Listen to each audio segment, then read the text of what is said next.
Good morning. My name is David Knox. I have MSA, and you should be aware of your blood oxygen levels because it can be quite severe.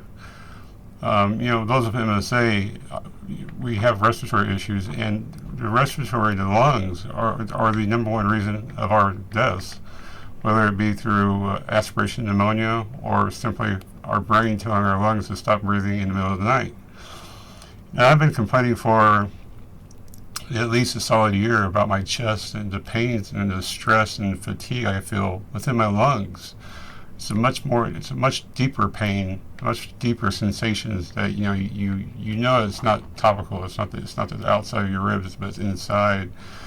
Even with breathing and moving around anything, it fatigues you so quickly where you feel numbness on your lips and your head is tingling.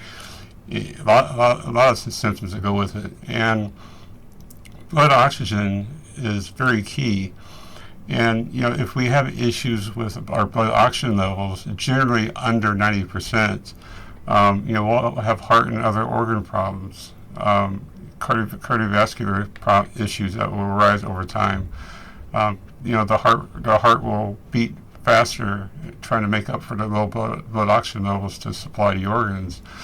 It also comes at the expense of cognitive impairment. We're already going to get cognitive impairment with MSA, but the reduced oxygen to the brain leads to difficulties with memory, concentration, and decision making. On top of our already deteriorating brain as it is, and also general health complications. Hypoxemia. I can't even say it right, but hypoxemia has also been linked to the risk of hypertension, high blood pressure, heart failure, stroke, and even other serious health problems. And for the last few days, my chest has had knots in it, Charlie horses, pressure. It's been hurting dead center of the chest. I mean, I don't have stress like that. I don't have anxiety like that. It's not the medications that are doing it. I can tell when I'm low on my blood oxygen levels because either I go numb and tingly or some part of my chest lungs start to hurt again. And what's important is that you monitor your blood oxygen level. And there's not many devices that do it full time. A lot of those finger things you have are only made temporarily. They're not made to go overnight. So one thing I do is I got a watch and I got a ring. I have two separate sources that I can collaborate information from. And doctors will tell you that even though it's not medical like medical hospital grade devices, as long as you're using the same devices, they will use the data because it will show fluctuations. Another keynote to pay attention to is that when you're in the top 10% of oxygen, 90% to 100. You could be off, there is a plus or minus error of up to 2%. So even though you're saying 100%, it could be 98 because there is always a variance with all types of devices.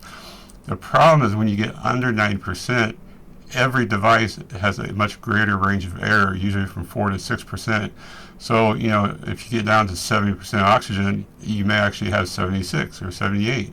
It's just the lower the amount of oxygen you have, it's harder for these devices to pick up the most accurate level of blood oxygen that you do have. So if we have MSA, we have much more risk of cardiac events, right? Since MSA is already putting stress on our heart, the low blood oxygen levels also are going to put strain on the heart and have the risk for arrhythmias, right? Missing beats, heart failure, even sudden death, which is, like I said, a lot of us die in our sleep because of that. Worsening respiratory problems. Over the last 2 years, my respiratory has become much more, strong. It's become very weak. And I could prove it. I could show it to you. I'm going to do that in a second. Well, actually, the picture's over here. It speaks for itself. And also, increased daytime fatigue and cognitive impairment. So, if we're not sleeping at nighttime with good oxygen levels, our body's not recouping. We'll get that daytime fogginess. We'll also have even more impaired cognitive function, which are already, challenges for those of us with MSA. So, this screen I have over here to the left, this is the last 31 days. I know something was going wrong, right? And if I go back 12 months, it gets narrower from left to right. So I noticed within the last few months, my blood oxygen is just at nighttime is not where it's supposed to be. And by the way, these numbers are averages overnight and throughout the day. So those low numbers are the low parts are actually while I'm sleeping. During the day, I don't do much exercise or much strain on the body to cause my blood oxygen to go low. So the low parts you see there are averages overnight for sleeping, and that's not even the real numbers. The actual, like I said, they're averages. The real numbers, I got down to as low as 70%, dipping during sleep. So right now, most of my lowest dips are between 70 and 80%. And my average is right at 88%. So, there are other studies that tell you that once you get under 9%, you should be calling somebody because it's very severe. Anything in the 80s is not good, and 70s is you're playing with death, right? People say, oh, if you have blood oxygen in the 70s, you can't survive. But that's just not true. You're just going to have a lot of complications that will kill you because you're in the 70%, right?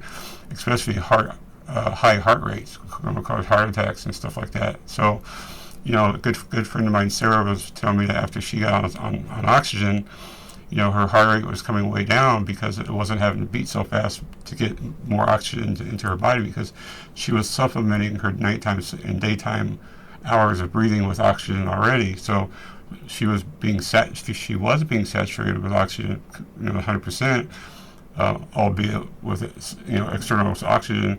But because she was being saturated at 100%, it was causing the heart to not beat so fast. Therefore, limiting distress and pain on the heart that can cause all these other systematic wide failures. So you got to have something that monitors you. If you feel like you've been having laborious breathing, very labored breathing, you're out of breath when you walk anywhere, you get up and you get dizzy, right? Neurogenic orthostatic hypotension, it's oxygen. It's oxygen. So I got a ring for oxygen for vitals just because sleeping with a watch is very hard to do.